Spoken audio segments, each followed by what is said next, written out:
Hello നമസ്കാരം, ഞാൻ ഗീതയാണ്. എല്ലാവർക്കും എൻ്റെ പുതിയ വീഡിയോയിലേക്ക് സ്വാഗതം. എൻ്റെ വീഡിയോ കണ്ട് ഇഷ്ടപ്പെട്ടിട്ടുണ്ടെങ്കിൽ സബ്സ്ക്രൈബ് ചെയ്യണേ, ലൈക്കും കമൻറ്റും ഷെയറും എല്ലാം ചെയ്യണം. നമ്മളിന്ന് ചെയ്യുന്നത് പിന്നെ അന്ന് കാണിച്ചെന്ന ചീരയില്ലേ, ആ ചീരയെല്ലാം പറിച്ച് നടാൻ പാകത്തില്ല. അതിനെ നമുക്കിത് കുറച്ച് പറിച്ച് നടാം. അതിൽ വലുത് നോക്കിയിട്ട് കേട്ടാ, എന്താ ഇതെല്ലാം കണ്ട കുറച്ച് പിന്നെ നല്ല പാകത്തിലായിന്. പിന്നെ ആയാലുണ്ടല്ലോ ഇതിൽ തന്നെ നിർത്തിച്ചാൽ അത് നീളം വെച്ച് പോകും. അതൊരു ഉഷാറുണ്ടാവില്ല. വേഗം അരി കെട്ടിയിട്ട് പറിച്ച് നടണം ചീര, എന്നാലേ ചീര ഉഷാറാവുമല്ലോ. നമുക്കിത് പറിക്കേ.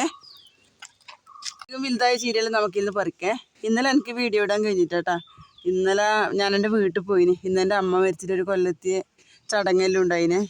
അതുകൊണ്ട് തൃക്കണ്ണാട് അമ്പലത്തിലെല്ലാം പോയിട്ട് കർമ്മവും ബലിയെല്ലാം ചെയ്തിട്ട് പിന്നെ ഞാനിപ്പോൾ എത്തിയതേയില്ലു. അതിൻ്റെ ദിവസം വീഡിയോ ഇടാണ്ടെന്ന് നിങ്ങൾക്കും വിഷമമായിരിക്കൂലേ. അതുകൊണ്ടാണ് ഇതുപോലത്തെ ചീര.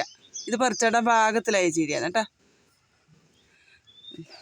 ഇത്രയും ചീരത്തൈ നമ്മളിപ്പോൾ പറിച്ചു കേട്ടാ. ഇനിയുണ്ട് കുറച്ചും കൂടിയേ. അത് 2 ദിവസം കഴിഞ്ഞിട്ട് പിന്നെ പൊരിക്കാൻ കഴിയും. എന്താ ചുവന്ന ചീരയാന്നേ, കട്ടി ചുവപ്പൊന്നല്ല, ഒരു സാധാരണ ഒരു ചീര. ഇതിൻ്റെ പേരൊന്നും എനിക്കറിയില്ല. ഇതുണ്ടല്ലോ, ചീര പറിച്ചു കേട്ടാൽ പിന്നെ എന്നാലേ അത് ഉഷാറാവുമല്ലോ ചീരത്ത്. ഇല്ലെങ്കിൽ ആ വളഞ്ഞതിൽ തന്നെ വെച്ചാൽ അതിങ്ങനെ കുരുടിപ്പ് വരും, വേഗം അതിന് അരി കെട്ടിപ്പോവും.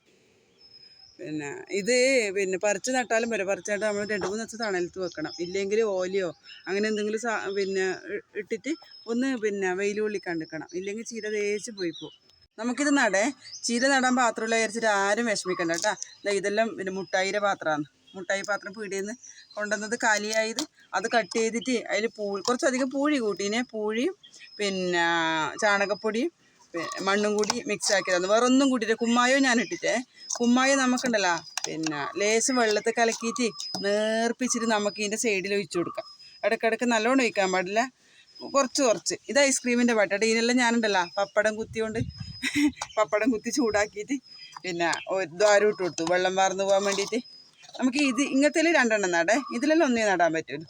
ഇതെങ്ങനെ, അതുകൊണ്ട് പാത്രമില്ലെന്ന് ആരും വിചാരിക്കേണ്ട. നമുക്ക് എന്നാന്നൊരു കുപ്പിയിൽ വരെ നമുക്ക് നടാം. ഇപ്പോൾ കാണുന്നില്ല അല്ലേലും നമുക്കിതിലുള്ള ഇത് ഒരു പിന്നെ 2 ലിറ്ററിൻ്റെ ഒരു കുപ്പിയാണ്. ആ കുപ്പിയിൽ നട്ടാൽ നമുക്ക് പിന്നെ നല്ല ഉഷാറിൽ തഴച്ച് വളരും ചീര കേട്ടോ. നമുക്കിതെല്ലാം നട്ട് കൊടുക്കേ. കുറച്ച് ഞാൻ ചാക്കിലും നടുന്നുണ്ട്, എന്നാലും ഇതെല്ലാം പിന്നെ തീരുള്ളൂ. ഇതിൽ മാത്രം നട്ടാലേ ശരിയാവില്ല. നമുക്ക് നടേ.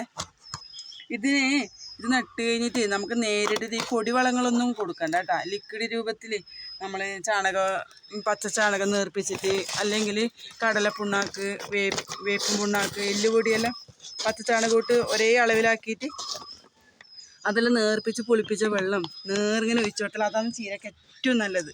വേറൊന്നും വേണ്ട. പിന്നെ ഇളക്കൂല മണ്ണും നല്ല ഇളകിയ മണ്ണായിരിക്കണം ചീരക്ക്, എന്നാലേ ചീര ഉഷാറോടെ വളരുള്ളൂ. നമുക്കിത് നടേ.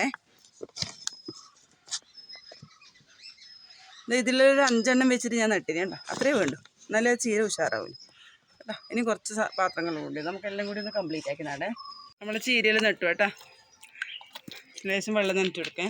ഇന്ന് പിന്നെ വൈകുന്നേരം നടാൻ പാടില്ല. ഇത് ചെടി നടുമ്പോൾ നമ്മൾ സന്ധ്യയൊക്കെ വൈകുന്നേരം നടാൻ പാടില്ല. ഇല്ലെങ്കിലുണ്ടല്ലോ അത് ഇങ്ങനെ പകൽ പിന്നെ ചൂടിനെല്ലാം നട്ടാൽ അതെല്ലാം പോയിപ്പോവും. വൈകുന്നേരം നട്ടാൽ ആ രാത്രിയത്തെ തണുപ്പുമായി, അപ്പോൾ ലേശം വേരോടാനുമായി. പിന്നെ തണലത്ത് ഓലയോ ഇതെല്ലാം ഇട്ടു കൊടുത്താൽ ഇതേപോലെ നമ്മൾ നട്ടു കേട്ടോ. ചീര നല്ല ചുവന്ന ചീരയാണ്. പച്ചച്ചീരയും ഉണ്ട് കേട്ടോ. ഇന്നത്തെ വീഡിയോ ഇത്രയേ ഇല്ലേ. പുതിയ വീഡിയോയിൽ നാളെ വരാം. ബൈ.